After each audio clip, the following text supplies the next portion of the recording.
idza kanat ar-rahmah bil kilab taghfirul khataya lil baghaya. Apabila rahmat yang ditunjukkan kepada seekor anjing aja itu bisa mendatangkan ampunan bagi dosa sebesar dosa seorang pelacur, famadza tasna'ur rahmah liman wahada rabbal baraya. Lalu apa yang dapat dilakukan rahmat ketika ditunjukkan, yakni sebesar apa dosa yang akan diampuni oleh rahmat Allah ketika rahmat kita tunjukkan kepada zat, kepada makhluk yang masih mentauhidkan Rabbnya para manusia. Allahu Akbar.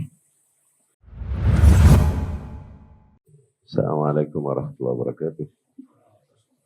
Bismillahirrahmanirrahim. Walhamdulillah wassalatu wassalamu ala Rasulillah wa ala alihi wa ashabihi wa man walah, amma ba'd. Kemarin kita telah menjelaskan uraian makna dan hakikat kata Allah. Kata Allah, ya. Di antara apa yang diriwayatkan dari salaf adalah yang disebutkan oleh Imam Ibnul Qayyim rahimahullahu ta'ala. Beliau rahimahullah memberikan sebuah penjabaran panjang namun dengan makna yang sangat mendalam. Beliau rahimahullah berkata, lihadzal ismil syarif 10 khasa'is lafziyyah wa saqaha. Sesungguhnya nama yang agung ini memiliki 10 speciality pada lafaznya. Kemudian beliau menyebutkannya satu persatu.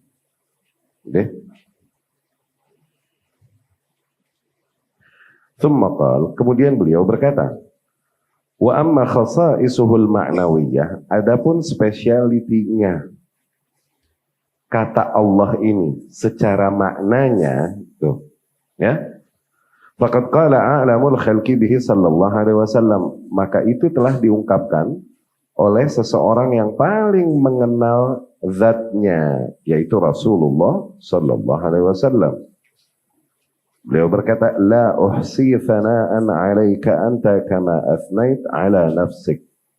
Sungguh aku tak dapat menghitung, mencakup seluruh sanjungan yang layak ke atasmu, ya Allah.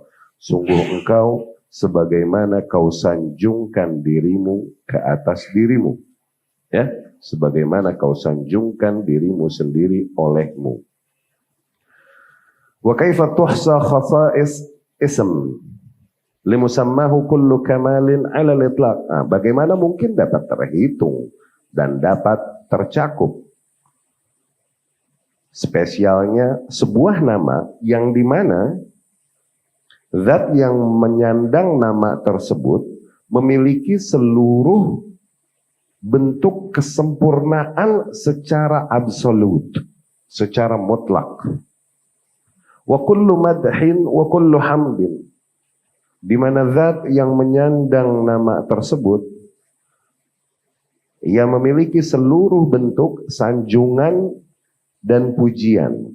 Wa kullu thana wa kullu majd, ia memiliki seluruh bentuk pujian-pujian dan bentuk-bentuk pengagungan-pengagungan baginya. Wa kullu ijlal wa kullu kamal, zat tersebut memiliki seluruh bentuk pengagungan dan seluruh bentuk kesempurnaan. Wa kullu izzin wa kullu jamal, zat tersebut menyandang seluruh bentuk keperkasaan dan seluruh bentuk keindahan. Wa kullu khairin wa ihsanin wa judin wa fadlin wa birrin falahu wa minhu, seluruh bentuk kebaikan, bentuk ihsan, bentuk kedermawanan, bentuk keutamaan, dan bentuk tindakan-tindakan kebaikan hakikatnya datang darinya dan hanya baginya. Fama dzukira hadzal ism fi qalil illa kathara. Nama tersebut, yakni Allah, tidaklah nama tersebut disebutkan pada sesuatu yang sedikit kecuali pasti akan memperbanyaknya. Wala inda khaufin illa azalah. Tidaklah nama tersebut disebutkan dalam kondisi ketakutan kecuali pasti akan menghilangkannya. Wala inda karbin illa kasyafah. Tidaklah nama Allah tersebut disebutkan dalam kondisi musibah kecuali pasti akan menyingkapkannya. Wala inda hammin wa ghammin illa farrajah. Tidaklah nama tersebut disebutkan dalam kondisi keresahan dan kesedihan kecuali pasti akan akan menghilangkannya, ya. Wala inda dhiqin illa wassa'ah. Tidaklah nama tersebut disebutkan dalam kondisi terhimpit kecuali pasti akan meluaskannya. Wala ta'allaqa bihi dha'ifun illa afadahul quwwah. Dan tidaklah sesuatu yang lemah bergantung kepada zat tersebut yang menyandang nama itu, Allah. Tidaklah sesuatu yang lemah bergantung kepada zat tersebut illa afadahul quwwah, kecuali pasti ia akan memberinya kekuatan. Wala dhalil illa analahul izz. Tidaklah sesuatu yang terhina, seseorang yang terhina bergantung kepada nama tersebut kecuali pasti ia akan memberikannya keagungan. Wala faqir illa asarahu ghaniyan. Tidaklah seseorang yang fakir bergantung kepada nama tersebut kecuali ia pasti akan memenuhi kebutuhannya. Wala mustawhish illa anasah. Tidaklah seseorang yang bersendirian, kesepian, menyebut nama tersebut kecuali pasti ia akan menemaninya. Wala maghlubun illa ayyadahu wa nasarah. Tidaklah sesuatu atau seseorang yang kalah bergantung kepada nama tersebut kecuali pasti ia akan menguatkannya dan memenangkannya. Wala mudtar illa kasyafa durrah. Tidaklah seseorang yang berada dalam kondisi genting terdesak bergantung pada nama tersebut kecuali pasti Allah Subhanahu wa taala akan menghilangkan darinya bahaya yang mengancamnya. Wala syarid illa awah.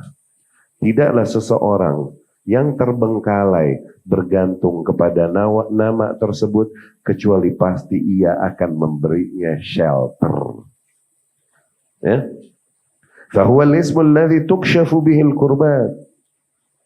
Nama itulah yang dengannya tersingkaplah seluruh bentuk kesulitan. Wa tustanzalu bihil barakat. Nama itulah yang dengannya diturunkan segala bentuk keberkahan. Wa tujabu bihid da'awat. Nama itulah yang akan mengabulkan seluruh bentuk permohonan. Wa tuqalu bihil afarat. Nama itulah yang akan menghilangkan segala bentuk kesulitan. Wa tustadfa'u bihi sayyi'at. Nama tersebutlah juga yang akan menghilangkan, menepis segala bentuk keburukan. Wa tustajlabu bihil hasanat. Dan meraihkan dengannya segala bentuk kebaikan. Wa huwa al-ismu alladhi qamat bihi as-samawati wal ard. Ia adalah nama yang dengannya berdirilah seluruh langit dan bumi. Wa bihi unzilatil kutub. Dengan nama tersebutlah diturunkannya seluruh kitab-kitab yang ada. Wa bihi ursilatir rusul. Dengan nama itulah diutusnya seluruh utusan. Wa bihi syuri'atis syara'i'. Dengan nama tersebutlah disyariatkannya segala bentuk syariat. Wa bihi qamatil hudud. Dengan nama itulah didirikannya had-had. Ya, yakni hukuman-hukuman di dalam syariat. Ya, hukuman-hukuman, bentuk-bentuk hukuman di dalam syariat. Wa bihi syuri'al jihad. Dengan nama itulah disyariatkannya bentuk perjuangan, yakni jihad. Disyariatkannya jihad. Wa bihi qasamatil khalifatu ila su'ada wal ashqiya. Yang dengan nama tersebutlah terpisahkan para khalifah ke dalam golongan yang berbahagia dan ke dalam golongan yang sengsara. Para khalifah di sini yakni para manusia. Para manusia diungkapkan dengan nama khalifah. Wa idz qala rabbuka lil malaikati inni ja'ilun fil ardi khalifah. Itu yang maksudnya dari situ. Ya. Yang dengan nama tersebutlah, terpisahkan para manusia antara yang berbahagia dan mereka yang sengsara. Wa bihi haqqatil haqqah wa waqa'atil waqi'ah. Dengan nama tersebutlah terjadilah al-haqqah, yakni hari kiamat. Terjadilah al-waqi'ah, kelak dijadikan ya hari kiamat. Wa bihi wudi'at al-mawazin al-qist wa nusiba as-sirat. Dengan nama tersebut digelarnya atau dipancangkannya timbangan-timbangan yang adil, dan dengan nama tersebutlah ditempatkannya as-sirat. Sirat, yani jalan yang kelak para manusia akan diuji melewatinya sebelum memasuki surga, ya, sebelum bertemu haud, sebelum bertemu telaga Rasulullah sallallahu alaihi wasallam. Wa qama suqul jannah wan nar. Dengan nama tersebutlah kelak diadakannya surga dan neraka. Wa bihi ubida rabbul alamin wa humid. Dengan nama itulah disembahnya Rabb semesta alam dan dipujinya Rabb semesta alam, yakni dengan nama Allah, ya. Wa bihaqqihi bu'itsatir rusul. Dengan haknya lah, dengan hak nama tersebut, dengan hak Allah, ya, diutusnya para utusan Allah. Wa inda su'al fil qabr wa yaumal ba'ats wan nusyur. Nama tersebutlah kelak juga yang dipertanyakan kelak di dalam pertanyaan interogasi kubur, su'alul qabr, ya. Dan juga dipertanyakan kelak di hari kebangkitan. Wa bihil khisamu wa ilaihil muhakamah. Padanya lah diserahkan seluruh perseteruan dan kepadanya lah diserahkan seluruh keputusan dari perseteruan tersebut. Wa fihil muwalah wal mu'adah. Dengan nama tersebutlah didirikannya loyalitas dan keberlepasan diri, ya, antara wala dan barah. Wa bihi sa'ida man 'arafahu wa qama bihaqqih. Dengan nama tersebut niscaya berbahagialah mereka yang memahaminya dengan baik dan mendirikan hak-haknya. Wa bihi syaqiya man jahilahu wa taraka haqqah. Dengan nama tersebutlah niscaya sengsara mereka yang jahil darinya, tidak mengenalnya dan meninggalkan, tidak memenuhi hak-haknya. Fahuwa sirrul khalqi wal amr. Maka hakikatnya nama tersebut adalah rahasia atau inti dari seluruh penciptaan dan perkara yang ada. Wa bihi qama wa thubita. Dengan nama tersebutlah seluruh penciptaan dan perkara tersebut didirikan. Wa ilaihin tahaya. Dan seluruh perkara dan seluruh ciptaan dan perkara kelak akan berakhir padanya. Fal khalqu bihi wa ilaihi wa li ajlih. Seluruh penciptaan hanyalah olehnya, kepadanya dan baginya. Fama wujida khalqun wala amar wala thawaba wala iqab illa mubtadiyan minhu muntahiyan ilaihi. Maka sungguh tidaklah terjadi sebuah keberadaan, sebuah existence. Tidaklah terjadi. Oke? Tidaklah juga terjadi sebuah bentuk perintah. Tidaklah juga ada ganjaran. Tidaklah juga ada pahala. Kecuali berangkat datangnya darinya dan kelak akan kembali hanya kepadanya. Wa dzalika mujibuhu wa muqtabahu. Dan demikianlah memang konsekuensi logis dari sesuatu yang menyandang gelar nama tersebut. Allah. Allah berfirman, Rabbana ma khalaqta hadza batilan subhanak faqina adzabannar. Wahai Rabb kami, sungguh tidaklah kau ciptakan semua ini dengan batil. Maha suci engkau, maka jagalah kami dari azab neraka.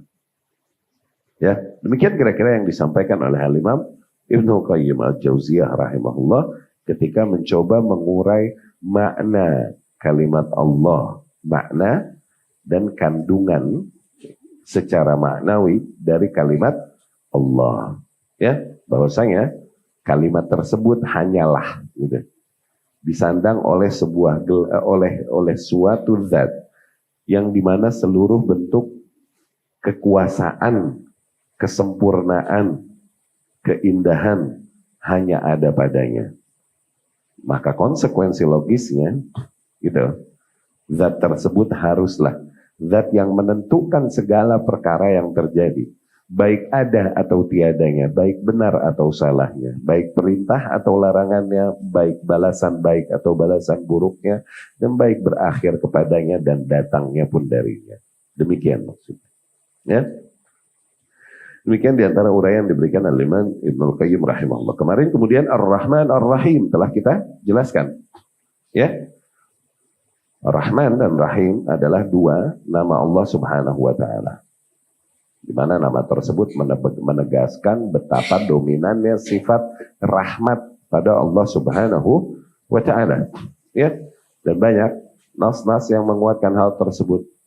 Di mana Rasul sendiri sallallahu alaihi wasallam banyak menyampaikan hadis tentang rahmat, dan hadis tersebut sifatnya qudsi. Sifatnya adalah ucapan Allah Subhanahu wa taala. Ya. Misalnya kata Rabbukum ala nafsihi ar-rahmah. Allah mewajibkan ke atas dirinya sendiri sifat rahmat. Kemudian ada lagi inna rahmati sabaqat ghadabi. Sesungguhnya rahmatku, kata Allah, itu lebih melampaui atau lebih mendominasi daripada murkaku. Nah, lihat betapa dominannya sifat rahmat pada Allah. Okay? Kemudian tentunya diiringi dengan anjuran-anjuran agar kita berbagi rahmat kepada para makhluk. Irhamu man fil ardi yarhamukum man fis sama. Rahmatilah mereka yang berada di bumi, niscaya mereka yang berada di langit atau zat yang berada di langit kelak juga akan merahmatimu. Demikian, ya, sifat rahmat. Kemudian juga Allah memberikan melalui Rasulnya Sallallahu Alaihi Wasallam gambaran betapa luasnya rahmat Allah Subhanahu Wa Taala. Innallaha jazza'ar rahmah atau qasamar rahmah. Sesungguhnya Allah membagi rahmat ini ila mi'at ajza, ke dalam 100 bagian. Katakan 100%. Bagian. Wa anzala 'alal ardi juz'an wahidan.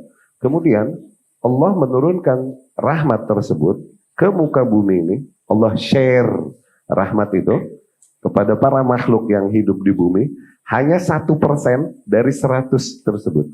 Okay? Yataraham bainahal khalaiq. Nah, para makhluk yang ada di bumi dari zaman Adam alaihissalam sampai akhir zaman nanti, mereka semua hanya berbagi sifat rahmat itu dari 1% yang Allah bagikan di muka bumi itu. Allahu Akbar. Berarti kebayang nggak yang 99%?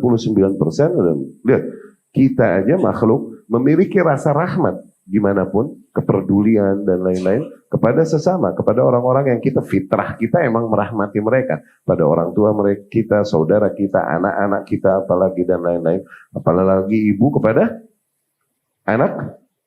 anak-anaknya, iya kan? Itu rahmat yang besar luar biasa. Namun sebesar apapun dan tak mampu diungkapkan betapa besar dan agungnya rahmat ibu kepada anaknya, oleh penyair sefasih apapun mereka tak mampu mengungkapkannya, itu gimana pun hanya sebagian kecil dari 1% yang Allah turunkan di bumi. Iya kan? Dan rahmat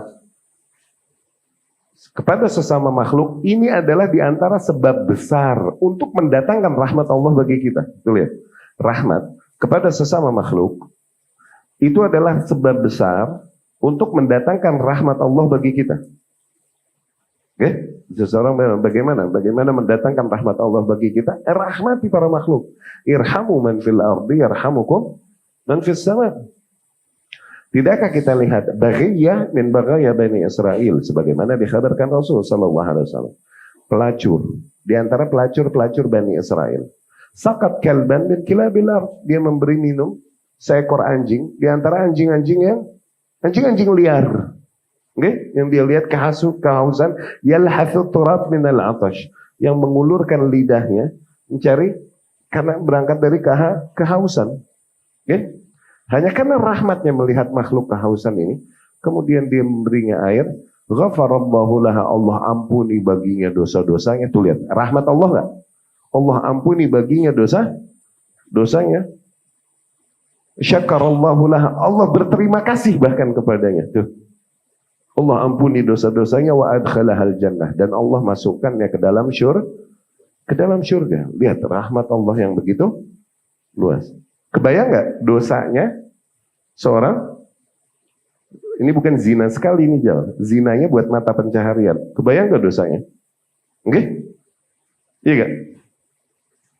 Dan kemudian amal soleh seremeh apa? Sodako duit enggak, air putih. Buat orang gitu enggak, anjing yang toh najis. Ini menjadi sebab datangnya ampunan bagi dosa sebesar dosa. Iya gak? Sekarang bagaimana rahmat apabila kita tunjukkan, kita berikan kepada seorang individu yang masih mentauhidkan juga Allah Subhanahu wa taala, maka sebesar apa dosa yang akan terampuni? Allahu akbar. Paham enggak perbandingannya? Idza kanat ar-rahmatu bil kilabi taghfirul khataya bil baghaya, famadza tasna'u ar-rahmatu liman wahada rabbal baraya. Idza kanat ar-rahmah bil kilab taghfirul khataya lil baghaya, apabila rahmat yang ditunjukkan kepada seekor anjing aja itu bisa mendatangkan ampunan bagi dosa sebesar dosa seorang pelacur, famadza tasna'u ar-rahmah liman wahada rabbal baraya. Lalu apa yang dapat dilakukan rahmat ketika ditunjukkan, yakni sebesar apa dosa yang akan diampuni oleh rahmat Allah ketika rahmat kita tunjukkan kepada zat, kepada makhluk yang masih mentauhidkan Rabbnya para manusia. Allahu akbar. Idza kanat ar-rahmah bil kilabi taghfirul khataya bil baghaya, famadza tasna'ur rahmah liman wahada rabbal baraya. Dan rahmat Allah jauh lebih besar kepada para hamba-hambanya daripada rahmat seorang ibu kepada anaknya. Datang Sabiyah, datang para pasukan membawa harta rampasan perang, dan wanita-wanita diantaranya wanita rampasan perang yang membawa babynya, membawa anaknya. Rasul dan para sahabat melihat hal tersebut, kemudian ini wanita kehilangan anaknya dan begitu panik dia mencari anaknya ke sana ke sini. Terlihat betapa dia sangat khawatir dan mencari anaknya karena kekhawatiran dan berangkat dari sayangnya, dari fitrah ya. Hilang anaknya, dia cari sana sini. Dan kemudian ketika dia menemukan, ternyata bukan. Dan kemudian ketika ia menemukan anak tersebut, dipeluknya anak itu dan kemudian disusuinya. Okay? Sebuah pemandangan yang luar biasa yang memikat pandangan Rasulullah SAW dan para sahabat ketika itu. Radhiyallahu anhum. Kemudian Rasul melontarkan sebuah pertanyaan kepada para sahabat untuk menyampaikan poin. Maksudnya Rasul mau nyampaikan poin, cuman gaya didiknya demikian memang. Seringkali dipancing dulu pakai pertanyaan. Tapi pertanyaannya dengan sesuatu yang 180 derajat terbalik dengan yang dilihat mata. Rasul bertanya kepada para sahabat, "Atara hadhihi tarihatan waladaha finnar?" Bagaimana menurut kalian? Mungkin nggak nih wanita ini dia melemparkan anaknya ke dalam api? Ya, lihat. Para sahabat yang biasa kalau ditanya Rasul mau tahu mau nggak tahu, mereka akan bilang, "Wallahu alam," adab kepada Rasul. Cuman karena begitu bertentangan yang ditanya Rasul dengan apa yang mereka clear, obvious, sangat jelas mereka lihat dengan mata, mereka langsung bilang, "La ya Rasulullah." "La ya Rasul, enggak lah ya Rasul, masa begitu ya." Ini betapa jelas nih ibu menyayangi anaknya. Nah itu lagi mau diisbat dulu sama Rasul. Kalian fix kan? Kalian sepakat betapa ibu sangat menyayangi anaknya dan tak mungkin menyakiti anaknya kan? Maksudnya itu mau ditegaskan dulu pada hati para sahabat, baru disampaikan poinnya oleh Rasul Sallallahu Alaihi Wasallam. Wallahi lallahu arham bi'ibadih minal waladiha. Demi Allah, sungguh Allah jauh lebih merahmati hamba-hambanya daripada seorang ibu merahmati anaknya. Allahu Akbar. Ibu saja kalian lihat, nggak mungkin dia akan menyakiti hamba. Nah, maka Allah pun jangan kalian prasangkakan buruk. Gitu ya, maksudnya. Ya. Demikian sifat rahmat Allah Subhanahu wa taala yang begitu besar. Ya. Ada lagi syair tentang itu. Allahumma innaka ta'lam anna ummi hiya arhamun nasi bi. Ya Allah, sesungguhnya engkau Maha mengetahui bahwa ibuku nih manusia yang paling merahmatiku. Wa a'lam annaka arhamu biyya min ummi, dan aku pun mengetahui, meyakini bahwa engkau jauh lebih merahmatiku bahkan daripada ibuku sendiri. Wa ummi la tarda liyal halaka wal azab. Dan sekarang sementara ibuku pun tidak ridha apabila terjadi kehancuran, azab, kecelakaan ke atasku, ya Allah. Afatardahu anta, maka apakah mungkin engkau meridhai kehancuran, azab terjadi atasku, ya Allah? Wa anta rabbul alamin, sementara engkau adalah Rabbnya semesta alam. Allahu Akbar. Atau wa anta arhamur rahimin, sementara engkau adalah zat yang paling maha pengasih, paling maha penyayang. Ya, demikian kira-kira sifat rahmat. Dari situ diambil terbentuklah dua isim, dua gelar Allah, dua nama Allah, Rahman dan Rahim. Dan telah kita jelaskan bedanya. Rahman ini berbicara tentang Allah sebagai zat yang dimana rahmatnya merata pada seluruh makhluknya, mu'minuhum wa kafiruhum. Pada mukmin dan kafir. Kafir pun dapat rahmat Allah. Mereka masih bisa ngisep oksigen, masih ada rezekinya, masih bisa hidup, iya kan? Bagaimanapun rahmat Allah mencakupi mereka. Oke? Tapi Allah juga zat yang memiliki rahmat yang spesial buat hamba-hambanya yang spesial. Hamba-hambanya yang beriman. Tuh, Rahim. Jadi Rahim disebutkan muta'alliqnya, kaitannya mesti dengan selalu orang-orang yang beriman. Tapi ketika Rahman disebutkan, maka kaitannya dengan seluruh makhluk, mau mukmin, mau kafir. Ya, Rahman dan Salaf berkata, Ar-Rahman alladhi idza su'ila a'ta. Ar-Rahim alladhi idza lam yus'al yaghdab. Ar-Rahman alladhi idza su'ila a'ta. Ar-Rahim alladhi idza lam yus'al yaghdab. Rahman adalah zat yang kalau dia diminta pasti dia akan beri. Rahman. Ya? Rahman adalah zat yang kalau dia diminta pasti akan dia beri. Ar-Rahim, adapun Ar-Rahim adalah zat alladzi idza lam yus'al yaghdab, adalah zat yang kalau dia tidak diminta, yakni hambanya meminta kepada hal lain. Oke? Yaghdab, maka niscaya dia akan marah karena itu. Lihat. Saking luasnya rahmatnya, dia ingin hanya hambanya minta padanya, tidak minta pada yang lain. Gitu. Ya. Adapun kalau mau diurai secara struktur katanya Allah, kemarin telah kita jelaskan ya. Dijelaskan oleh Abu Ja'far Ibn Jarir, yakni Al-Imam At-Tabari rahimahullah. Allah asluhu al-ilah, itu diambil dari kata al-ilah. Tuh, ada dua lam. Al-ilah. Uskitotil hamzah allati hiya fa'ul ism. Tuh, hamzahnya dihilangin yang posisinya sebagai fa'ul ism. Yani fa'ala. Tuh, alaha. Tuh. Fa'ul ism hamzahnya dihilangin. Oke? Al-ilah. I-nya ini dihilangin. Berarti lam ketemu lam kan? Gitu. Al-ilah. Tuh. Hamzahnya dihilangin, berarti lam ketemu lam dong. Lam ketemu lam double dibikin jadi satu. Oke? Terus ditasdid.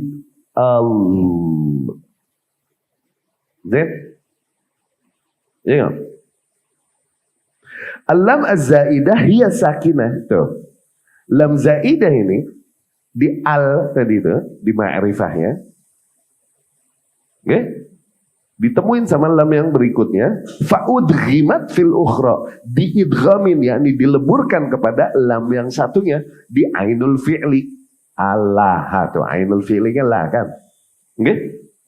Lam ketemu lam. Jadi double lam. Namanya alalah, error. Enggak ajib. Oke? Lam ketemu lam, dibikin satu lam. Cuman ditekan, musyaddad. Oke? Allah. Fasarata fil lafzi laman wahidah. Jadi dalam lafaz tersebut tadinya dua lam, diidghamin jadi satu lam, musyaddadah, ditekan, ditasydidin. Allah. Kalau mau diurai udah lu pura-pura ngerti aja lu udah. Ya. Wa amma ta'wilullah fa innahu ala ma'na ma ruwiya lana 'an Abdullah bin Abbas radhiyallahu anhu. Di antara apa yang diriwayatkan dari salaf dalam mentakwil atau mentafsir makna kata Allah adalah radhiyallahu anhu Ibnu Abbas berkata, "Huwallazi ya'lahuhu kullu syai'." Zat yang dimana zat tersebut adalah zat yang diilahkan oleh segala sesuatu, yakni dijadikan sesuatu yang disembah oleh segala hal. Ya, wa ya'buduhu kullu khalq, sesuatu yang diibadahi oleh seluruh penciptaan, seluruh ciptaan yang ada. Dan juga diriwayatkan dengan sanadnya dari Ad-Dhahhak, dari Abdullah bin Abbas. Abdullah bin Abbas juga berkata radhiyallahu anhu, Allah dzul uluhiyah. Allah adalah zat yang menyandang seluruh bentuk, yang memiliki, berhak atas gelar uluhiyah, yakni sesuatu yang dipertuhankan, disembah oleh para makhluknya. Ya, ala khalqihi ajma'in, ke atas seluruh makhluknya. Ya, ini telah kita jelaskan. Kemarin juga telah kita jelaskan. Perkataan Al-Imam rahimahullah membukanya dengan alhamdulillah, begitu kan? Iya kan? Alhamdulillah, kalau mau diterjemahkan bahasa kita, segala puji hanya bagi Allah Rabbul Alamin. Oke? Rabb semesta alam. Gitu ya. Alhamd. Ada alhamdu, ada asyukru. Oke? Ada bentuk pujian, ada bentuk syukur. Syukur juga diantara terjemahannya adalah pujian. Bentuk berterima kasih, thankful. Oke? Bedanya adalah alhamd ini berangkatnya dari hati dan kemudian diucapkan oleh lidah. Oke? Berangkatnya dari hati, diucapkan oleh lidah. Sebagai bentuk pengagungan, bagi zat yang dimana darinya segala bentuk kebaikan. Nah, itu alhamd. Adapun asyukru, bedanya adalah berangkatnya dari lisan, berangkat dari hati, datang melalui lidah, tapi juga dipraktekkan bentuk berterima kasih tersebut dengan fisik. Itu bersyukur. Nah, ini yang kemarin kita jelaskan. Mauriduhu atau cakupannya melalui lisan, hati, dan juga fisik. Kalau syukur itu begitu. Ya. Fahuwa a'ammu minal hamdi muta'allaqan. Maka hakikatnya syukur, kaitannya mah lebih umum daripada hamd. Tapi akhassu sababan, tapi sebabnya lebih khusus. Li'annahu yakun fi muqabalati ni'mah. Syukur hanya terjadi berangkat dari nikmat yang telah didapatkan. Itu syukur. Hamd, mau dapat nikmat mau enggak, seseorang akan hamd kepada Allah Subhanahu. Mau dapat nikmat mau enggak, alhamdulillah, memang segala puji hanya milik Allah Subhanahu wa taala. Mau lo kebagian mau kagak, no, emang segala puji mah hanya milik Allah Subhanahu wa taala. Itu alhamdulillah. Tapi kalau asyukru, no, ini datang dari apa? Berangkat dari bentuk berterima kasihnya setelah mendapatkan nikmat. Nah, itu bersyukur. Nah, alhamd tadi, ini cakupannya berangkat dari hati, diucapkan oleh lidah. Alhamdulillah. Itu memang dia meyakini bahwa segala puji hanya hakikatnya milik Allah Subhanahu wa ta'ala, dan dia tegaskan itu dengan lidah. Tuh. Kalau syukur kepada Allah berangkat dari hati, berterima kasih dia kepada Allah, diucapkan oleh lidahnya, kemudian juga bersyukurnya dipraktekkan dengan fisiknya, di mana nikmat-nikmat yang dia dapatkan dari Allah memotivasi dia untuk semakin mengamalkan ketaatan kepada Allah Subhanahu wa Ta'ala. Itu bersyukur. Orang bersyukur itu nikmat yang ada makin bikin dia dekat kepada Allah. Kalau nikmat-nikmat yang ada makin bikin dia jauh dari Allah, maka sebaliknya syukur apa? Kufur. Ya, kufur. Ketika nikmat-nikmat yang ada membuat seorang hamba makin lalai dari Allah Subhanahu wa Ta'ala, kufur. Lihat. Dan nikmatnya itu bukan nikmat yang diberkahi, bisa jadi istidraj. Tapi ketika nikmat-nikmat yang ada membuat dia semakin bersyukur dan semakin mendekatkan dirinya kepada Allah, maka itu bentuk bersyukur pada nikmat Allah. Dan nikmat yang ada itu, yang semakin akhirnya mendekatkannya kepada Allah juga, semoga itu nikmat yang diberkahi. Itu diantara barometer bagaimana seorang hamba ngecek nikmat yang ada padanya ini, apakah istidraj dari Allah atau memang nikmat yang diberkahi dan diridhai Allah Subhanahu wa Ta'ala. Lihat efeknya pada jiwanya. Makin dekat nggak dia kepada Allah dengan nikmat-nikmat itu, atau makin songong, ya? Kalau nggak syukur dia, syukurin loh, gitu. Ya. Kemudian beliau, yakni Al-Imam rahimahullah berkata, wa sallallahu ala Muhammad wa ala alihi wasallam. Dan salawat Allah ke atas Muhammad dan ke atas alinya, yakni ke atas keluarganya, ke atas golongannya, ya. Dan salam Allah Subhanahu wa Ta'ala ke atas Rasul sallallahu alaihi wasallam dan ke atas para golongannya, ya. Salawat kepada Allah. Salat Allah atas hambanya, yakni salat Allah ke atas Muhammad. Tuh, lihat. Salat jadi sebuah ungkapan ini bisa dari atas ke bawah, bisa dari bawah ke atas. Oke? Okay? Salat, sebelum kita dari sini berikan dulu kesimpulannya. Salat Allah ke atas hambanya, maknanya Allah menyebutnya dan menyanjungnya di antara para makhluknya, yang di antara para malaikat yang ada di sisinya. Itu salat Allah ke atas seorang hamba. Oke? Okay? Ketika dibilang salat Allah ke atas Muhammad, itu artinya Allah menyebutnya, menyanjungnya di antara para malaikat yang ada di sisinya. Oke? Okay? Itu salat dari atas ke bawah. Tapi sholat hamba kepada Allah artinya permohonan, doa. Permohonan, doa. Salat artinya doa. Salat artinya doa. Salat dari mana tuh? Bawah ke atas, dari para hamba kepada Allah Subhanahu wa Ta'ala. Ya, kita bacakan. Asah maqila fi ma'na salatillah ala abdi.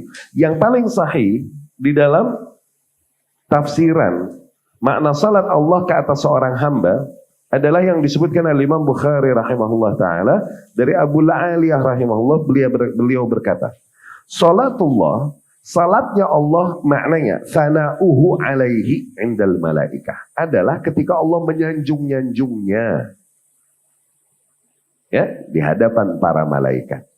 Jadi salat Allah ke atas seorang hamba, yakni ketika Allah menyebutnya dan menyanjung-nyanjungnya di hadapan para malaikat. Wa qarrarahu Ibnul Qayyim rahimahullahu ta'ala. Nah, makna inilah yang ditegaskan, dibenarkan oleh Imam Ibnul Qayyim rahimahullah. Ya. Qultu, maka aku pun menambahkan di sini, Syekh Abdurrahman bin Hasan rahimahullah. Ya, rahimahullah. Wa qad yuradu biha ad-du'a. Sometimes makna kata salat dimaksudkan dengannya adalah proposal, doa, tolak, permohonan. Ya.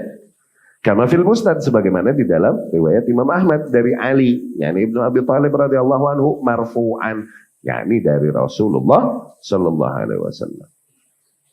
Berkata, al malaikah tusalli ala ahadikum ma dama fi musallah. Tuh. Para malaikat bersalawat ke atas kalian selama kalian berada masih di posisi sholatnya, di posisi di tempat sholatnya. Oke? bersalawat para malaikat, Allahumma gfirlahu, para malaikat tersebut bersalawatnya, ya Allah ampunilah bagi hamba tersebut.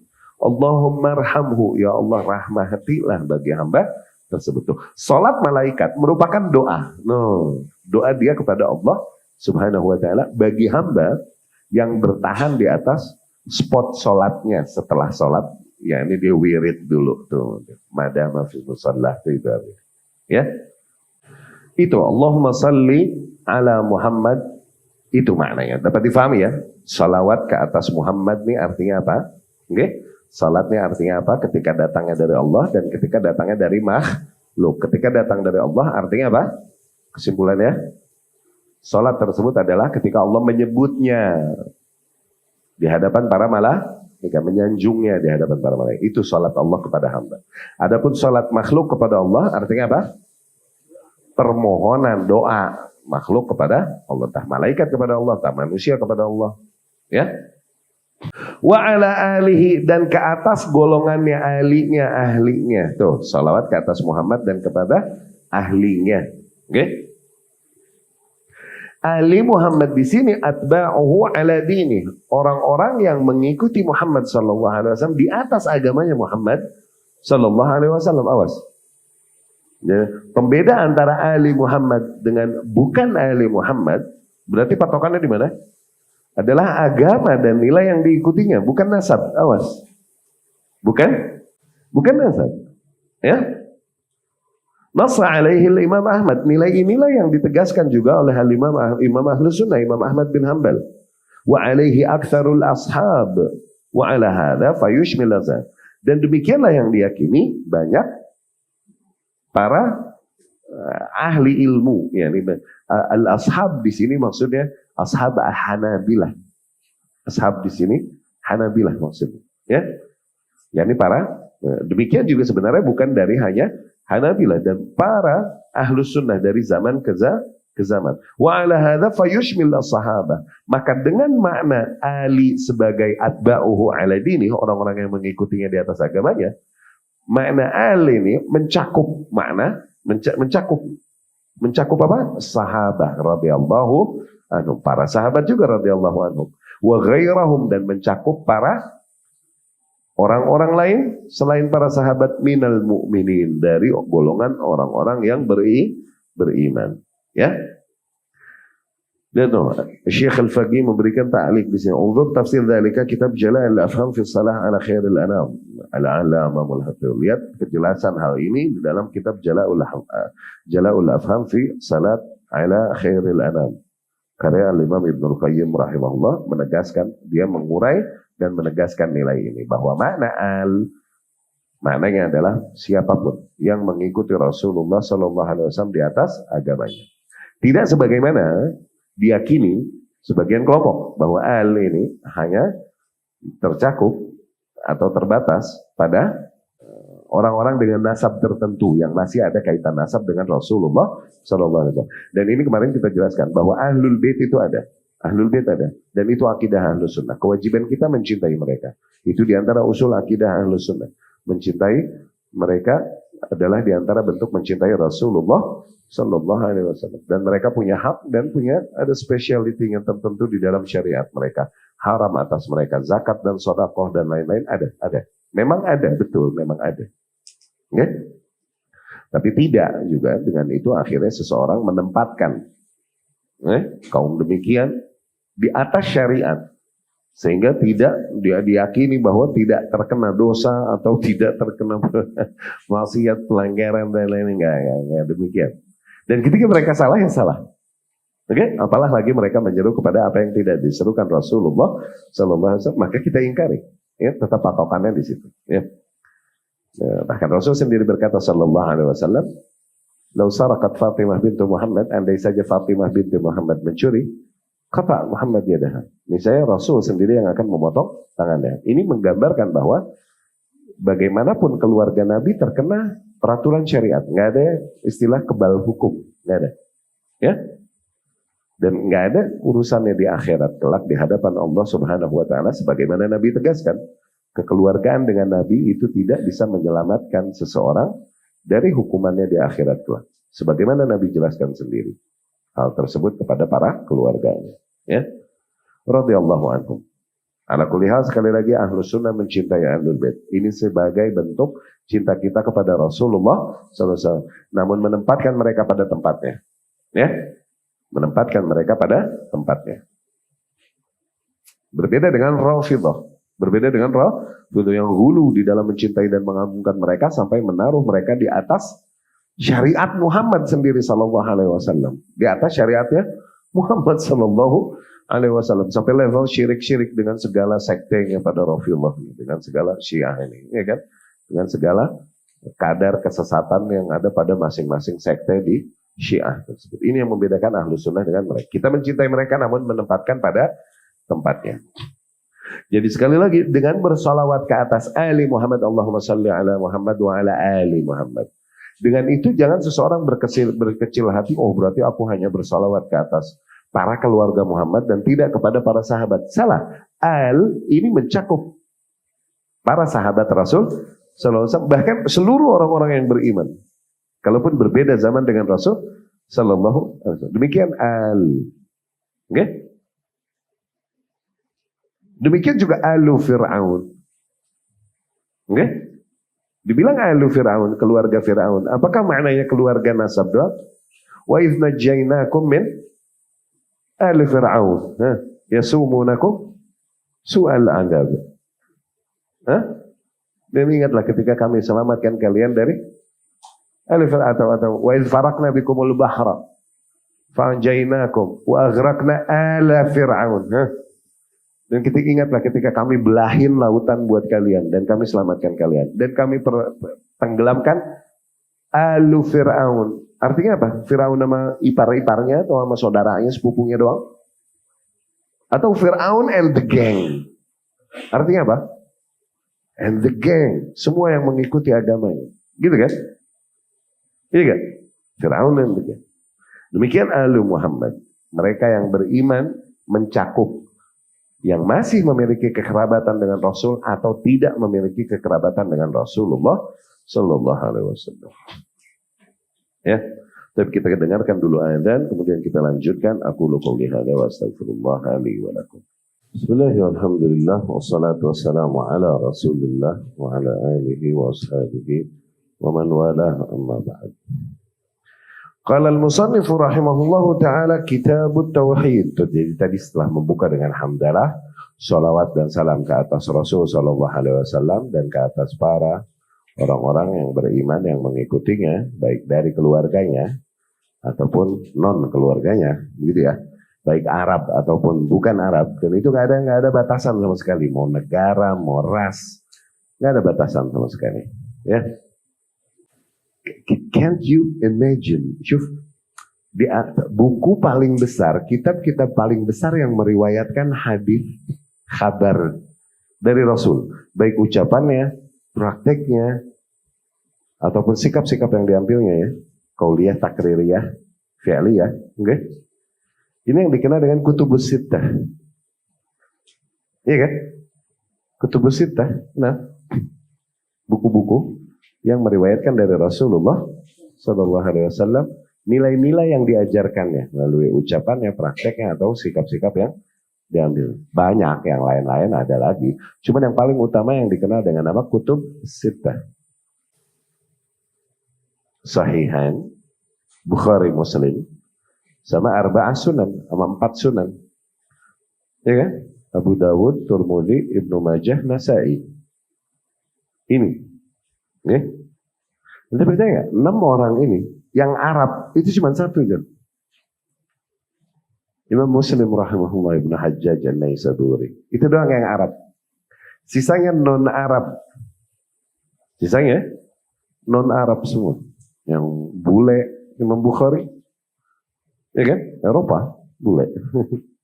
Yang Persia. Yang Hindia dan lain-lain. Ya. Jawa nggak ada, Jawa belum apa itu. Ya. Yang ini nggak menutup kemungkinan. Ya, Allah menguatkan agamanya dengan seluruh makhluknya, nggak ada urusan sama batasan nasab. Ya, Arab memang memiliki keutamaan Ya, dari sisi gen secara umum atau sisi bahasa secara umum, oke. Tapi tetap di hadapan Allah Subhanahu wa taala kemuliaan dan keagungan nilainya ada pada ketakwaan. Ya. Ada pada ketakwaan. Inna akramakum indallahi atqakum. Ya. Sesungguhnya orang yang paling agung, paling mulia di antara kalian di sisi Allah adalah yang paling bertakwa. Tuh, nggak ada urusannya dengan nasab, nggak ada urusannya dengan ras. Ya. Kitab Tauhid, oke. Al-Imam rahimahullah berkata Kitab Tauhid. Kitab ini terlibat buku. Kalau di kita terjemahin buku ya. Cuman demikian diurai dari sisi bahasa. Kitab dari kata kataba, kataba. Bahasa Arab mutlak udah bahasa paling sempurna dan paling sistematis di atas muka bumi. Mutlak, nggak boleh ada bahasa lain. Dan iya, terbukti memang. Oke? Tidakkah kita lihat semua noun yang ada di dalam bahasa Arab itu berangkatnya dari verbs. Semua nama yang ada itu berangkat dari kata kerja. Oke? Sajadah. Tuh lihat. Huruf apa aja tuh? Sin, jim, dal. Semua hal yang berkaitan dengan sujud, sajadah yasjudu itu sujud tadi. Semua hal yang berkaitan dengan sujud nggak lepas dari sajadah. Tuh. Tempat sujud, rumah tempat sujud, masjid. Noh, ini kan karpet buat sujud, sajadah. Hah? Orang yang bersujud, sajid. Iya kan? Orang-orang yang sajidin. Begitu kan? Begitu bahasa Arab. Demikian pernah kita sebutkan jin. Oke? Huruf apa aja tuh jin? Jin, menun. Itu memiliki makna, pokoknya ada makna ketutupan aja. Makna disitari aja. Setiap ada jin ketemu nun di bahasa Arab, ada makna ketutupan. Oke? Janin. Ada jim ketemu nun enggak? Mastur fi batnihi, ketutup di perut. Mijan, ini Captain America, tuh buat kata ucan. Shield, ini Captain America. Mijan. Apa ini namanya bahasa Indonesia apa? Tameng, iya shield ya. Mijan tuh, yastatir biha al-muqatil, seorang petarung menutupi dirinya dengan itu. Iya kan? Majnun. Ada makna ketutup, akal sehatnya, logiknya ketutup dengan imajinasi. Kusut. Makanya dikata majnun. Mau ketemu selela, mau kagak. Ya. Ketika akal sehatnya kalah oleh imajinasinya berantakan, majnun dia. Jin. Hah? Kenapa dibilang jin? Nggak kelihatan dari kita. Iya kan? Demikian sempurnanya bahasa Arab. Kataba. Ini memiliki makna kumpulan, ijtima, kumpulan. Oke? Bisa tulisan atau kumpulan. Lebih mendasar lagi, bukan hanya pada tulisan, tapi segala hal yang sifatnya ijtima, kumpulan. Oke, kita baca di sini. Kataba yaktubu kitaban wa kitabatan wa katban. Tuh. Ya, wa madarul madah alal jama' tuh. Madah kataba tuh. Huruf apa aja? Kaf, ta, ba. Tuh, kata, ba. Ini membawakan makna al-jama', pokoknya kumpulan aja. Begitu. Tadinya kita kira nih kaitannya dengan kita tulisan. Tidak, ternyata pada kumpulannya. Ya, kita lihat nih uraiannya. Minhu takat taba banu fulan tuh. Bani fulan takat taba. Takat taba yakni ijtama'a, artinya berkumpul dan rapat. No. Takat taba. Ya. Idza ijtama'u. Wal katibah, dibilang katibah adalah jamaah, sebuah kesatuan al-khail yang menggunakan kendaraan, sebuah kesatuan yang menggunakan kendaraan, yakni pasukan berkuda, dibilangnya katibah. No, ada kumpulan para pasukan yang berkuda. No, ada makna kumpulan kan? Iya kan? Al-kitabah bil qalam tuh. Kitabah yakni writings, tulisan dengan pena. Lijtima al-kalimat wal huruf. Kitabah dibilang kitabah kenapa? Berkumpulnya kalimat-kalimat dan huruf-huruf di dalam tulisan. Tuh. Oke? Okay? Wa summiyal kitabu kitaban li jam'ihi mawdi'alah. Kitab dibilang kitab karena mengumpulkan apa yang dimaksudkan, apa-apa yang berkaitan dengan yang menjadi tujuan kitab tersebut terkumpulkan dalam sebuah kitab. Ya. Jadi katabah ini kaitannya dengan al-jama', ya, kumpulan atau keberkumpulan. Zen, ini diuraikan dari sisi bahasa begini, kitab. Tuh. Kalau ketiban sueknya kumpul, ketiban dia tuh, suek. Nah, maksa dia. Kitab, oke, itu kita urai makna kitab. Kitab ini jam'ul abwab nanti. Di dalam bahasa Arab, dibilang kitab, ini kumpulan dari bab. Oke? Dibilang kitab. Oke? Itu kitab ini maksudnya apa? Kumpulan bab. Misal di dalam buku kitabus sholat tuh kitab sholat. Nanti bab-bab sholat dibahas di dalam kitab ini. Tuh, okay? Kitabus sholat. Misal bab sholat fardu, bab sholat nawafil, bab sholat misalnya duha, bab sholat kusyuf, oke? Okay? Bab sholat tuh kumpulan bab-bab tentang sholat. Dikumpulin, ini kitab. No, jadi kitab dibilang kumpulan bab. Paham gak? Kitabut taharah. Nah, iya gak? Berarti kumpulan bab-bab taharah. Bab taharah nanti bab apa aja? Bab air dulu. No, iya gak? Wudu, tuh, tayamum, bab cebok. Ada cebok, no, jadi bab istinja.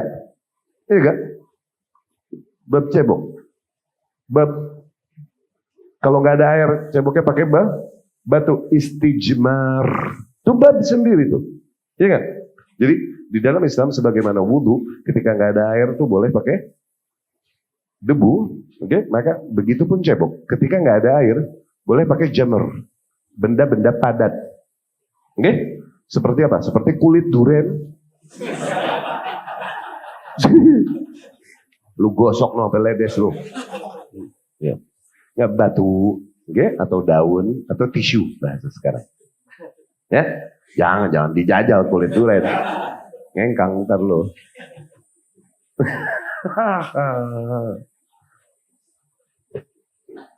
Kitab, jadi kitab adalah kumpulan dari bab. Paham ya? Istilah kitab di dalam dunia keilmuan maknanya kumpulan bab. Jadi satu Sahih Bukhari ini kitabnya banyak, Kitabul Iman tuh. Oke, nanti ada bab-bab yang berkaitan dengan iman. Kitab apa namanya? Kitab At-Tauhid di Sahih Bukhari kan kitab Tauhid terakhir. Bab-bab yang berkaitan dengan tauhid dan lain-lain. Oke? Nah, ini buku Kitab Tauhid. Nanti bab-bab yang dibahas adalah bab-bab permasalahan-permasalahan yang berkaitan dengan tauhid. Ya.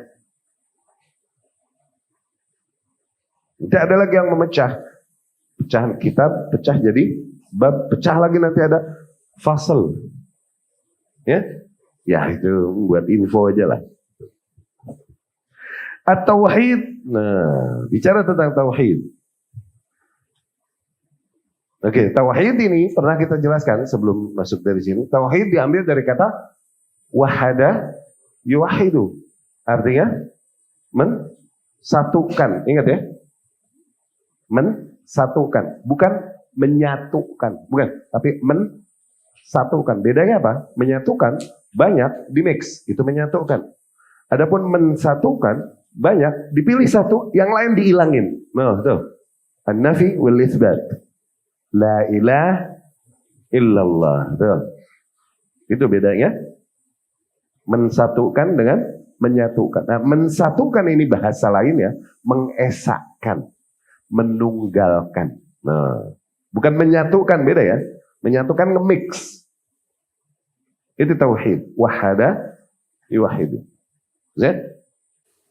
Secara bahasa demikian. Ya maksudnya adalah apa? Menjadikan Allah sebagai satu-satunya zat yang diberikan hanya baginya hak-haknya. Tidak diberikan kepada hal lain.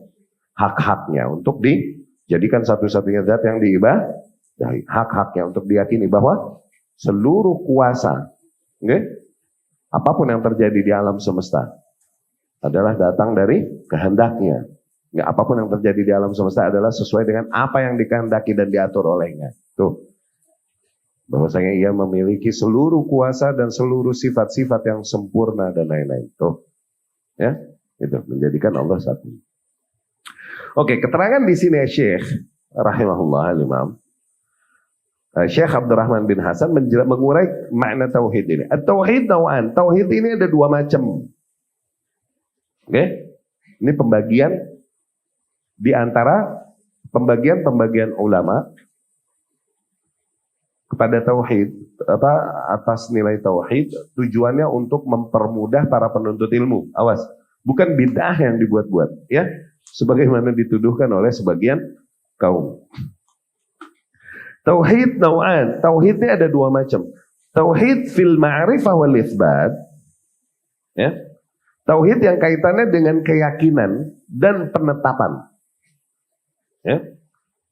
Ini bahasa lainnya tauhid ilmi.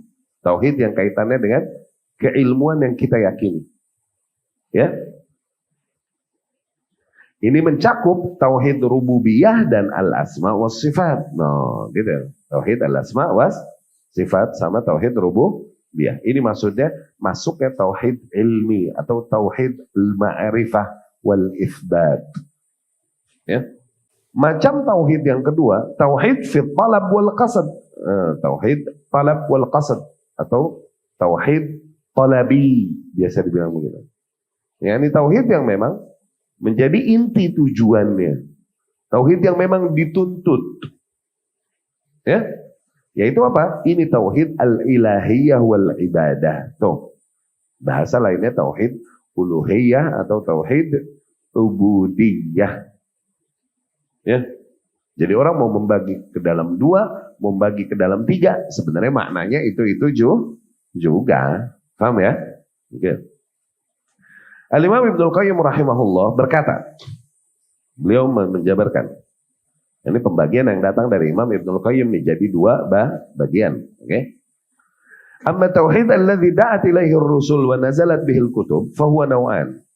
Adapun tauhid, yakni nilai tauhid yang diserukan oleh para rasul dan dibawakan oleh kitab-kitab yang datang, itu ada dua macam. Tauhidun fil ma'rifah wal itsbat, yaitu tauhid yang kaitannya dengan ma'rifat kita, yakni keyakinan kita, pengetahuan dan keyakinan kita. Wa tauhid fil talab wal qasd, dan tauhid yang kaitannya dengan talab, apa yang dituntut dari seorang hamba. Wal qasd, dan tauhid yang menjadi inti dari tujuan semua ini. Oke? Okay? Fal awal, tipe tauhid yang pertama, yakni ma'rifah dan itsbat tadi. Yaitu apa? Itsbatu hakikat dzatir Rabb Ta'ala. Tuh, menetapkan hakikat zat Allah Subhanahu wa taala wa sifatuhu wa af'aluhu, dan sifat-sifatnya dan af'alnya dan aktivitas-aktivitas yang dilakukannya, wa asma'uh, dan juga gelar-gelar yang ada padanya, wa takallumuhu bi kutubi, dan betapa Allah berbicara dan itulah yang ada di dalam kitabnya, ya, yakni Allah memang mengucapkan apa yang tertulis dalam kitab-kitab yang diturunkan, ya. Wa taklimuhu liman syaa' min ibadi, meyakini di mana Allah berbicara kepada siapapun yang dikehendaki di antara hamba-hambanya. Wa itsbat umum qada'ihi wa qadratihi wa hikmatihi, dan mengisbat, meyakini, menegaskan secara umum, oke? Kudrahnya Allah, kuasanya Allah Subhanahu wa taala, dan qada'nya, dan apa-apa yang ditentukan oleh Allah Subhanahu wa taala, wa hikmati, dan kebijakan Allah Subhanahu wa taala dalam semua itu. Wa qad afsaha al-Qur'an an hadha an-naw' jidd al-ifsah kama fi awal surah al-Hadid wa surah Taha wa akhir al-Hashr wa awal tanzil as-Sajdah wa awal Ali Imran wa surah al-Ikhlas bi kamaliha wa ghair dhalik. Nah, Tipe tauhid yang pertama ini banyak ditegaskan dan diterangkan oleh Al-Quran dengan keterangan yang luar biasa terang. Oke? Ini yang disebutkan di antaranya di awal surat Al-Hadid, juga di surat Thaha, di akhir surat Al-Hasyr, dan kemudian di awal surat As-Sajdah, kemudian di awal surat Ali Imran, dan surat Al-Ikhlas secara keseluruhan, dan lain-lain. Tauhid apa tadi? Al-ma'rifah wal isbat. Ini mencakup tauhid yang kita kenal dengan tauhid rububiyah dan tauhid al-asma was sifat. Di mana kita meyakini bahwa Allah lah subhanahu wa ta'ala yang menciptakan dan mengatur segala hal yang terjadi di alam semesta. Tuh, ini rububiyah. Apapun yang terjadi, itu karena ia kehendaki untuk terjadi. Ini rububiyah. Kita meyakini. Dan Allah memiliki seluruh nama-nama, gelar-gelar sebagaimana dirinya menamakan. Atau sebagaimana disebutkan oleh Rasulnya sallallahu alaihi wasallam. Ini asma. Okay? Dan Allah memiliki sifat-sifat sebagaimana dikhabarkan oleh Allah dan dikhabarkan oleh Rasulnya sallallahu alaihi wasallam. Baik sifatnya kaitannya adalah kaitan dengan zatnya Allah. Allah memiliki tangan, Allah memiliki wajah, Allah memiliki jari, Allah memiliki kaki. Ya? Atau sifat-sifatnya kaitannya dengan aktivitas yang dilakukannya. Allah datang, Allah turun, Allah beristiwa. Iya kan? Iya kan? Allah tertawa, Allah murka. Tuh, itu aktivitas-aktivitas yang dilakukan Allah subhanahu wa ta'ala. Nah, dua tauhid tersebut, rububiyah dan al-asma wa sifat, inilah yang dimaksud oleh Al-Imam Ibnul Qayyim sebagai tauhid ma'rifah wal itsbat. Itu juga maknanya mah. Oke ya? An-naw'u tsani, tipe tauhid yang kedua, mata dhamanat surah tuh. Itu tauhid apa yang kedua nih? Tauhid at-talab atau tauhid yang dituntut dari seorang hamba, atau tauhid al-qasad, tauhid yang menjadi tujuan dan inti dari seluruh perkara ini. Tujuannya apa? Yaitu apa? Tauhid al-uluhiyah, menjadikan Allah sebagai satu-satunya zat yang diibadahi. Nah, tauhid uluhiyah. Inilah yang dicakup di dalam surat Qul ya ayyuhal kafirun. Atau di dalam firman Allah subhanahu wa ta'ala, Qul, katakanlah, ya ahlul kitab, wahai ahlul kitab, ta'ala ila kalimah sawa bainana wa bainakum. Marilah kita bersatu di atas sebuah kesepakatan antara kami dengan kalian, alla na'budu illallah, yaitu agar kita tidak beribadah, tidak menyembah satu hal pun kecuali hanya Allah, wala nusyrik bihi syai'an, dan tidak mempersekutukan Allah dengan satu hal pun. Wala yattakhidh ba'duna ba'dan arbaban min dunillah, dan agar tidak kita menjadikan satu sama lain sebagai Rabb lain selain Allah subhanahu wa ta'ala.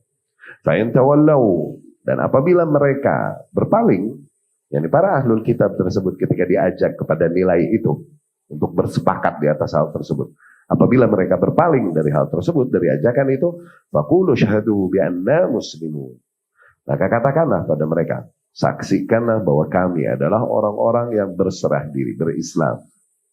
Ya. Wa awal surat Tanzil al-kitab wa akhiruha. Demikian juga tercakup di dalam surat Tanzil. Ya, baik di awalnya ataupun di akhirnya. Demikian surat Al-Mu'min wa wasatuha. Demikian di awal surat Al-Mu'min atau di pertengahannya. Wa akhiruha. Demikian juga di akhirannya. Wa awal surat Al-A'raf, dan demikian juga yang ditegaskan di dalam awal surat Al-A'raf wa akhiruha, dan akhirnya. Wa jumlah surat Al-An'am, dan banyak posisi di dalam surat Al-An'am. Wa ghalib suwaril Quran. Demikian umumnya surat-surat yang ada di dalam Al-Quran menegaskan hal tersebut.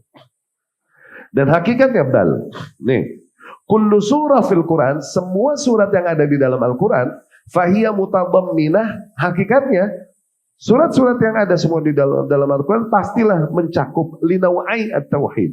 Pastilah mencakup dua bentuk tauhid tersebut. Okay?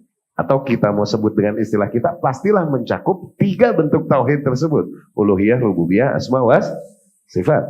Yang di dalam istilah Ibnul Qayyim hanya dua, pembagiannya menjadi dua. Okay? Syahidah bihidayah ilaih. Semua surat dan ayat yang dia dalam Al-Quran itu mempersaksikan hal tersebut, bahkan menyeru kepada hal tersebut. Fa'inal Quran, karena kalau kita lihat-lihat nih Quran, Imma khabar anillah ta'ala, isinya Al-Quran ini entah kabar-kabar yang datang dari Allah Subhanahu wa ta'ala tentang kabar-kabar yang kaitannya tentang Allah Subhanahu wa ta'ala, wa asma'ihi wa sifatihi wa af'alihi wa aqwalihi, tentang nama-nama Allah atau sifat-sifatnya Allah atau praktek aktivitas-aktivitas yang Allah lakukan atau ucapan-ucapan Allah Subhanahu wa ta'ala. Semua Al-Quran isinya itu kan. Kalau enggak ini itu, gitu kan. Fahuwa at-tauhid al-ilmi al-khabari. Maka itu semua hakikatnya masuk ke dalam tauhid al-ilmi al-khabari. Ya, tauhid yang kaitannya dengan al-ilmi al-khabari, maksudnya ini tadi tauhid al-ma'rifah wal itsbat. Wa imma, atau isinya Al-Quran dakwah ila ibadatihi wahdahu la syarikalah, seruan kepada menyembah Allah satu-satunya dan tidak mempersekutukannya dengan hal lain. Tuh, isinya di Quran gitu kan. Wa khal'u ma yu'bad min duni, dan meninggalkan segala hal yang diibadahi selain Allah Subhanahu wa taala. Fa huwa tauhid al-iradi at-talabi. Itulah tauhid yang disebut dengan tauhid iradi atau at-talabi atau tauhid al-qasad. Tauhid uluhiyah di kita mah. Iya kan? Wa imma, atau isinya Al-Quran amrun wa nahyun, isinya adalah perintah-perintahkah dari Allah atau larangan-larangankah dari Allah, wa ilzam bi ta'atihi wa amrihi wa nahyi, atau penegasan kepada manusia untuk mentaati Allah Subhanahu wa taala dan mentaati apa-apa yang diperintahkannya dan menjauhi apa-apa yang dilarangnya. Maka hakikatnya itu hukuk atau tauhid wa mukammilatuh, itu juga enggak lepas dari pembahasan tauhid. Karena hakikatnya itu adalah hak-hak dan penyempurna tauhid. Maknanya apa? Kalaupun di dalam ayat-ayat Al-Quran ada ayat-ayat yang nggak berbicara tentang tauhid. Misalnya berbicara tentang riba. Oke? Okay? Ya ayyuhalladzina amanu taqullaha wa dharu ma baqiya minar riba. Terus misalnya, wahai orang-orang yang beriman, bertakwalah kalian kepada Allah. Okay? Dan tinggalkanlah riba kalaupun hanya sedikit. Atau bicara tentang utang. Idza tadayantum bidainin ila ajalin musamman faktubu wa yaktubu bainakum syahidun bil adl. Gitu kan? Wahai orang-orang yang beriman, apabila salah seorang di antara kalian nganjuk, ngutang ila ajalin musamma, sampai deadline tertentu, maka agar dia menuliskannya. Gitu. Tuh, kan ada perintah. Nah, riba tadi. Aturan tentang utang tadi diatur sama Allah. Okay? Atau tentang pembunuhan. Okay? Man qatala mu'minan muta'ammidan fajazaahu jahannam khalidan fiha wa ghadiba Allahu 'alaihi wa la'anahu wa adda lahu 'adzaban 'alim. Pembunuhan itu ada kaitannya enggak sama tauhid? Enggak ada. Iya enggak? Ini amrun wa nahyun. Ini entah perintah-perintah atau larangan-larangan. Tapi hakikatnya ini juga bagian dari tauhid. Kenapa? Ini di antara hak tauhid. Ketika seorang hamba mentauhidkan Allah Subhanahu wa taala, meyakini tadi tauhid ma'rifah dan itsbatnya dan menjadikan Allah sebagai satu-satunya sesembahan. Konsekuensinya tuh di antara hak-hak tauhid yang harus dia penuhi adalah dia harus menjalankan apa-apa yang Allah perintahkan, dan meninggalkan apa-apa yang Allah larang. Jadi hakikatnya kalaupun amrun wa nahyun di dalam Al-Qur'an, ini sedang mengkhabarkan juga bagian dari tauhid. Itu maksud Syekh Abdurrahman bin Hasan rahimahullah. Ya. Ini amrun wa nahyun wa ilzamun bi ta'atihi wa amrihi wa nahyi. Penegasan untuk berpegang teguh kepada aturan-aturan Allah. Oke? Baik larangan-larangannya ataupun perintah-perintahnya.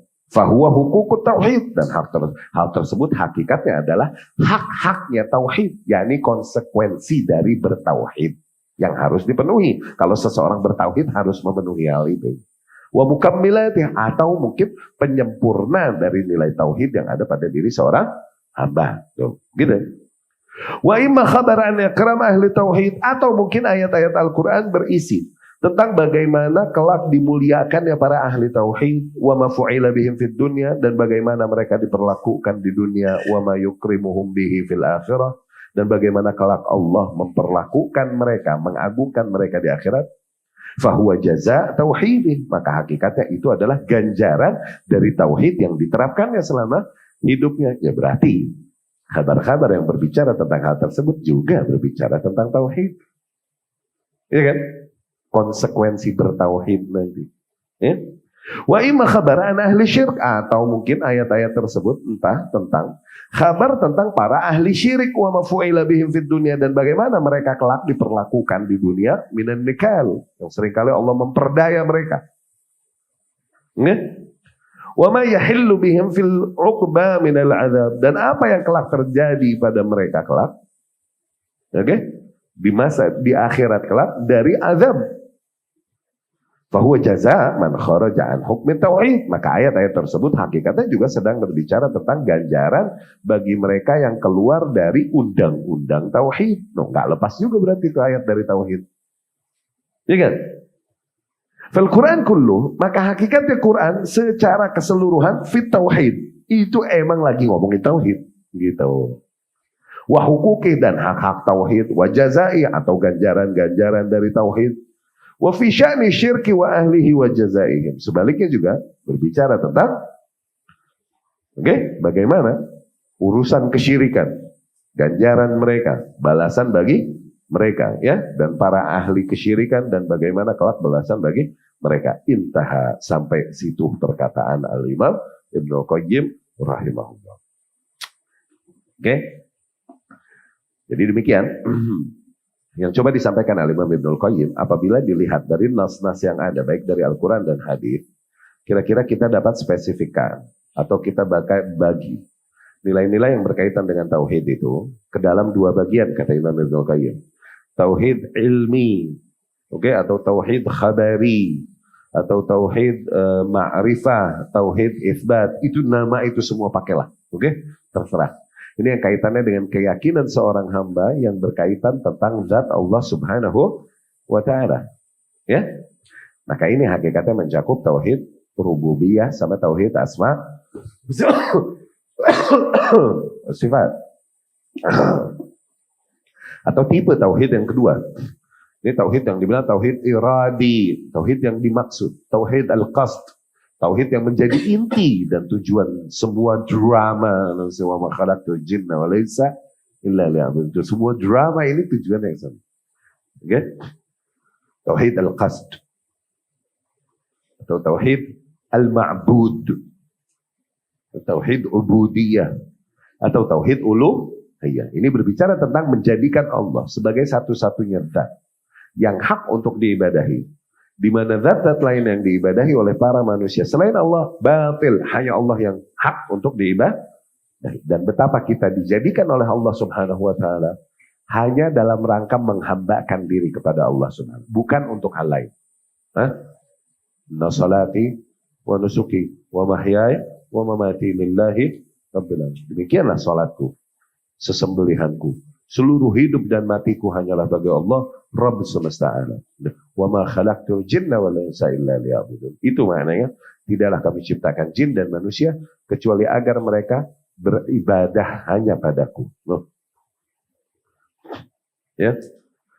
Ini pembagiannya. Dan betapa Al-Quran secara keseluruhan ini bicara tentang tauhid. Mau lagi ayat bicara apapun mesti kaitannya ujungnya dengan tauhid, gitu. Karena Quran isinya adalah tentang kabar-kabar yang berbicara tentang zat Allah Subhanahu wa ta'ala. Ini bicara bahwasanya Allah beristiwa, bahwasanya Allah punya tangan, bahwasanya Allah murka dari kaum yang demikian, bahwasanya Allah mencintai kaum yang demikian. Itu kabar yang berbicara tentang zat Allah. Ini tauhid ilmi, tauhid khabari. Ya kan? Atau Al-Quran berbicara tentang seruan untuk menjadikan Allah satu-satunya sembahan dan peringatan untuk tidak menjadikan sesembahan lain selain Allah Subhanahu wa ta'ala. Ini tauhid uluhiyah gitu. Iya kan?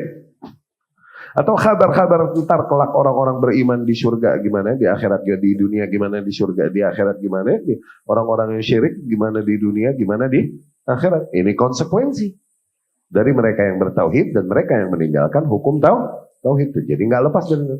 Atau tentang larangan-larangan dan perintah-perintah Allah Subhanahu wa ta'ala di dalam undang-undang syariatnya. Nah, hakikatnya itu juga konsekuensi dari bertauhid. Nggak bisa seseorang berla ilaha illallah dia dengan lidahnya, kemudian badannya ninggalin salat yang Allah perintahkan, aqimus salat. Tuh, nggak bisa seseorang berla ilaha illallah dengan lidahnya, kemudian badannya meninggalkan zakat yang Allah perintahkan, wa atuz zakat. Tuh, itu semua, oke, antara konsekuensi atau penyempurna dari nilai tauhid yang diikrarkan oleh seorang hamba. Jadi hakikatnya semua ayat Al-Quran gak lepas dari bicara tauhid.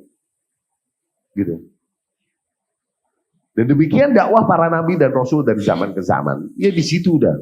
Makanya kok bisa ada satu kaum ngaku menyeru kepada agama yang diserukan nabi. Kitab yang diserukan, yang dibawakan oleh nabi. Tapi nomor sekiankan seruan kepada tauhid. Yang didahulukan seruan kepada politik, kekuasaan, dan khilafah. Ngigo nih orang, wallah. Ngigo nih orang balik. Juga. Sementara apa yang diserukan Nabi duluan dan ditekankan di nomor sekian kan. Ya. Sampai sekian. Berikutnya insya Allah kita bahas perkataan Syekhul Islam Ibn Taimiyah tentang tauhid. Ini lumayan panjang. Aku qouli hadza wa astaghfirullah li wa lakum.